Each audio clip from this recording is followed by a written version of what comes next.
दूसरे फैक्टर की बात कर लेते हैं, दैट इज़ टेम्परेचर। यानी कि अगर हम किसी इक्विलिब्रिक सिस्टम को, यानी कि जो पहले से ही तवाज़न की हालत में है, उसको अगर टेम्परेचर के इफ़ेक्ट से या टेम्परेचर के फैक्टर से डिस्टर्ब करें तो फिर क्या इक्विलिब्रियम कौन से डायरेक्शन में शिफ्ट हो जाएगा, अब हमने ये देखना है। फर्स्ट किया कि ये एक रिवर्सिबल रिएक्शन है और इसका डेल्टा एच नेगेटिव है। डेल्टा एच नेगेटिव का मतलब ये है कि रिएक्शन जो है वो कैसा है, एक्सोथर्मिक है। यानी ए और बी प्रोडक्ट में कन्वर्ट होते वक्त, यानी रिएक्टेंट प्रोडक्ट में कन्वर्ट होते हुए क्या कर रहा है, हीट को रिलीज कर रहा है। जब भी तो हमारा रिएक्शन क्या हुआ, एक्सोथर्मिक हुआ। यानी कि ऑलरेडी जो रिएक्शन है वो हीट हेटिंग है, यानी वो हीट को पसंद नहीं कर रहा। अब अगर ऐसे रिएक्शन के इक्विलिब्रियम पर हम क्या करें, टेम्परेचर को बढ़ा दें, यानी टेम्परेचर को हम बढ़ा रहे हैं और वैसे ऑलरेडी टेम्परेचर रिएक्शन कैसा है, एक्सोथर्मिक है। एक तो वैसे ही ऑलरेडी वो हीट को पसंद नहीं कर रहा है, इसलिए हीट को निकाल रहा है, और हम उल्टा क्या कर दें, टेम्परेचर को और बढ़ा दें, तो ये तो फेवरेबल नहीं होगा प्रोडक्ट बनने के लिए।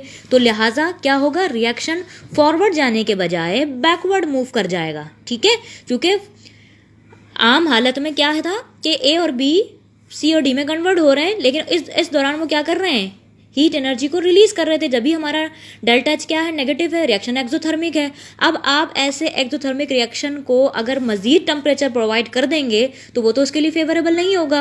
लिहाजा रिएक्शन फॉरवर्ड जाने के बजाय बैकवर्ड मूव कर जाएगा।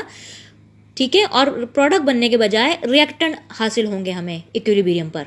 ठीक है, सो इसी बात को हमने लिख भी लिया कि if there is exothermic reaction and we increase temperature, reaction will move in backward direction where reactants are formed। तो फिर हमारे रिएक्टेंट बनेंगे। और अगर ऐसे ही एक्सोथर्मिक रिएक्शन में हम क्या करें, टेम्परेचर को डाउन कर दें, ठीक है, डिक्रीज इन टेम्परेचर कर दें, तो डिक्रीज इन टेम्परेचर क्या करेगा, फेवर करेगा रिएक्शन को, क्योंकि रिएक्शन क्या है, एक्सोथर्मिक है, यानी वो ऑलरेडी हीट को पसंद नहीं कर रहा है। रिएक्टेंट प्रोडक्ट में जाते हुए हीट को रिलीज कर रहा है, और ऐसी कंडीशन में हम क्या करें, टेम्परेचर को डाउन कर दें तो वो प्रोडक्ट बनने में फेवर करेगा। सो दूसरी कंडीशन क्या है कि अगर एक्सोथर्मिक रिएक्शन हो और हम टेम्परेचर को डाउन कर दें, डिक्रीज कर दें, so if we decrease temperature it will favor for the formation of product, hence reaction will move towards forward direction। Reaction कहाँ मूव करने लग जाएगा, फॉरवर्ड डायरेक्शन में मूव करने लग जाएगा in the case of exothermic reaction where the delta H is negative। Let's consider another example। ठीक है, अब हम एक ऐसा रिएक्शन देख रहे हैं रिवर्सिबल जहाँ जिसका डेल्टा एच क्या है, पॉजिटिव है। डेल्टा एच पॉजिटिव यानी चेंज इन एंथैल्पी अगर पॉजिटिव हो तो इट मीन्स कि रिएक्शन इज एंडोथर्मिक। एंडोथर्मिक का मतलब हीट लविंग रिएक्शन, जो कि हीट को पसंद कर रहा है, जहाँ रिएक्टेंट्स प्रोडक्ट में कन्वर्ट होते हुए हीट को एब्जॉर्ब करते हैं, उन्हें हीट चाहिए। लिहाजा ऐसे रिएक्शन में अगर हम इक्विलिब्रिक फॉर्म पोजिशन के ऊपर तवाज़न की हालत में क्या कर दें, टेम्परेचर को बढ़ा दें, ठीक है, तो वो टेम्परेचर किसको फेवर करेगा, तो वो टेम्परेचर, बढ़ा हुआ टेम्परेचर फेवर करेगा कि रिएक्टेंट कन्वर्ट हो जाए किस में, प्रोडक्ट में, क्योंकि हीट लविंग रिएक्शन है। लिहाजा अगर हम इक्विलिब्रियम पर टेम्परेचर बढ़ा देंगे तो जल्दी जल्दी से रिएक्टेंट ए और बी कन्वर्ट होगा किस में, सी और डी में, और हमारी प्रोडक्ट बनेगी, यानी कि reactant will move towards forward direction if we increase the temperature in endothermic condition.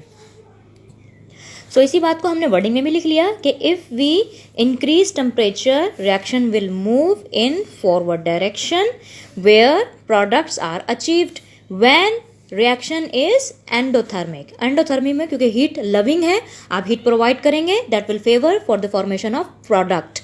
और अगर इसी एंडोथर्मिक रिएक्शन में हम क्या करें, टेम्परेचर को डाउन कर दें, डिक्रीज कर दें, तो आप एक तो टेम्परेचर चाहिए प्रोडक्ट बनने के लिए, ठीक है, क्योंकि प्रोडक्ट बनने के लिए ही तो रिएक्टेंट को टेम्परेचर चाहिए, तभी उसकी नेचर क्या है, एंडोथर्मिक है। लेकिन आप ऐसे रिएक्शन में क्या कर रहे हैं, टेम्परेचर को डाउन कर रहे हैं, डिक्रीज कर रहे हैं, तो ये तो प्रोडक्ट की फॉर्मेशन को फेवर नहीं करेगा। तो लिहाजा अगर हम ऐसे रिएक्शन में टेम्परेचर को डिक्रीज करेंगे तो reaction will move towards backward direction and it will favour for the formation of reactants. ठीक है, तो इसी बात का दूसरा पॉइंट बना के लिख लिया कि if we decrease temperature it will favour for reactants formation and reaction will move towards backward direction. तो ये इफेक्ट है किसका, टेम्परेचर के फैक्टर का, कि फॉर एक्सोथर्मिक या एंडोथर्मिक कंडीशन में हम टेम्परेचर बढ़ाएंगे या कम करेंगे तो क्या इफेक्ट होगा। ये अब आपको पता होना चाहिए कि अगर कोई रिएक्शन इक्विलिब्रियम पर है और उस कंडीशन में हम टेम्परेचर को बढ़ाते हैं या कम करते हैं तो फिर रिएक्शन किस डायरेक्शन में मूव हो जाएगा। इसी चीज़ को हमने सारी जगह पे डिस्कस किया है।